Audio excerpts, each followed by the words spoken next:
Hola, hola, ¿qué pasa, calabaza? Welcome back to the Global Latin Factor podcast, where we talk about Latino everything. I'm your host, Crispin Valentin. Thank you so much for being here. Huge shout out going out to you for your support.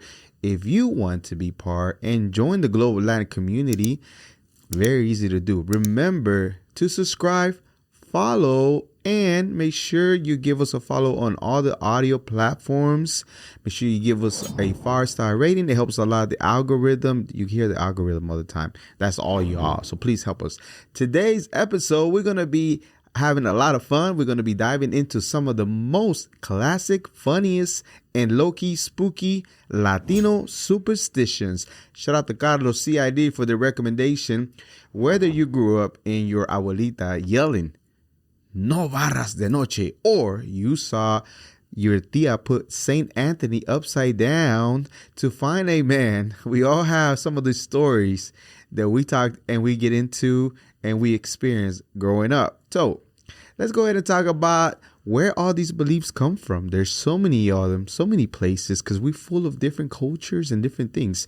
A lot of our superstitions come from a mixture of indigenous traditions, Catholic beliefs, African spirituality, and old Spanish customs. They've been passed down through generation, and sometimes with serious vibes, and sometimes just for fun. For many of us, they're not just beliefs. They're not just habits or little things that we do just in case. You know, por si las moscas o por si las dudas. Like knocking on wood or not putting your purse on the floor. Ladies or guys, whatever your vibe. Even here in the U.S., we still carry a lot of this within us. Some of us without even realizing. Did you happen to do something today that you might have been like, oh, why?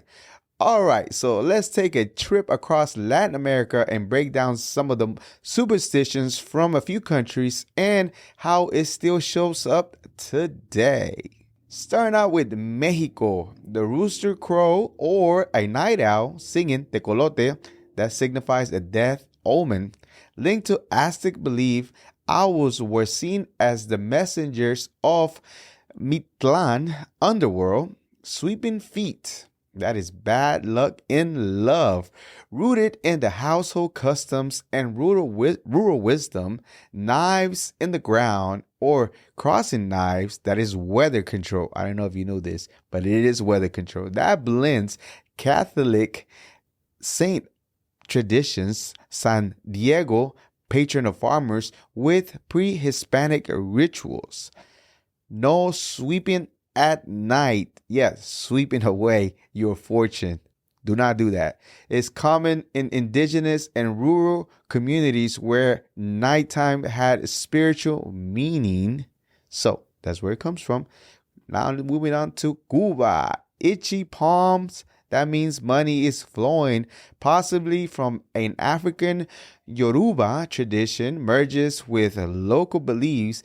And did you know right palm itching means money coming in? You're about to receive some money, luck, or good fortune. But left palm itching, money is going away. You're about to spend some money, lose some money, or pay for something. So keep an eye out. Upside down Saint Anthony. Find love faster. That is a mix of Catholicism with folk devotion showing humor in faith. So if you seen your tia do that, now you kind of sort of understand. Argentina, moving on, salt over the shoulder, that is warn off evil, that it comes from European, especially Italian and Spanish roots. Salt was at one time sacred, a purifying agent. Hand and salt, that means bad luck. If somebody hands you salt, in European tradition, that is giving salt and could spice up the argument. I don't know if you know this one, but that is very interesting to know. Venezuela, shout out to my Venezolanos. Purse on the floor, loss of money. That is tied to an Afro-Caribbean and Catholic beliefs in abundance and respect to prosperity. So, ya saben por qué no deben de poner la bolsa en el piso. Peru, salud. After a sneeze, protection from spirits. That comes from pre-Columbian Catholic influence. Believes sneezing opens the soul. Did you know that? Red ribbon azabache on babies para el mal de ojo protection. That stems from Indian and African protection and rituals. Y ahora Colombia, mis colombianos, suitcase in New Year's Eve manifestation travels from the folk tradition about symbolic action. Walking through represents movement and prosperity. Please do us a favor. Give us a comment on what is your New Year's tradition. Do you grab a suitcase? Do you grab something else? Por favor, let us know in the comments right now. Dominican Republic, hot ears. I know Bree's going to like this one. Someone's talking about you. That comes from the Caribbeans, an oral tradition. The left ear is gossip and the right ear, somebody's talking good about you. So depending on which ear it is, pay attention. Chile.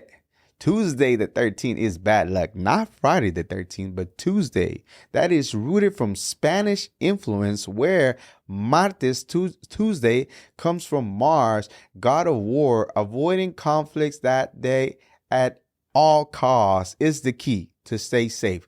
Ecuador, burning Año Viejo doll. Año Viejo doll cleans bad energy. And that comes from an ancient ritual of symbolic sacrifice merged with Catholic New Year celebration. Salvador, shout out to my Salvadoreños.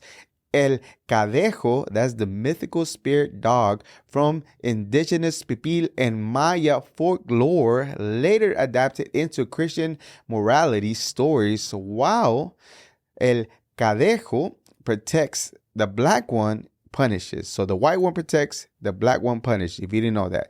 Let's talk about some of the common rituals that there is and why do we do them. Well, let's hit on some of the things that a lot of us still do no matter where you're from. Like literally, I know some of this and I'm Mexicano.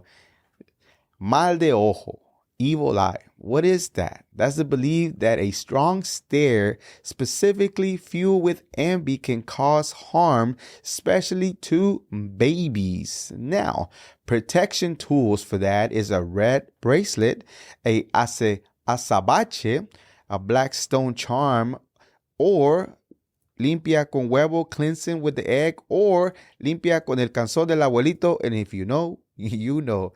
The origin comes from pre-Columbian and Mediterranean belief systems like the Greeks. Mati blended with indigenous and Afro-Caribbean tradition, still practiced in many Latino households today. And I can vouch that that is so true. But why? We still believe. Why? So why do we still hold on to all these, knowing that some might be kind of silly? Well, because it connects us. It's our raíces, our roots, because it gives us a little hope, and because it's tradition. And even if you don't believe at all in that part, it's still part of our culture. And honestly, it's just for fun sometimes. It's a family thing. It's a tradition. It's a storytelling. It's something we pass on from many generations, and we're still going to pass it on. So you might not believe in the rooster or itchy palm, but I bet today you did not sweep at night. I don't sweep at night. FYI, I do not. No lo hago. Okay, mi gente, this is it for today's episode. Thank you so much for joining in. And if you got a superstition that your family does, por favor, DM us, leave us a comment, or send us a voice note. We would love to feature what you told us about what you have in a near future episode. So por favor, stay locked in, stay connected. And if you enjoyed the episode today, make sure you tell somebody. I'm not telling you what to do, but por favor, dile a la tía, al tío, al primo. Spread the word about the amazing work we're doing here today. And if you find one that's more interesting, please let them know. Don't forget to subscribe, follow, like, share, subscribe, leave us a comment on YouTube, Spotify, Apple Podcasts, and all the platforms that we are available.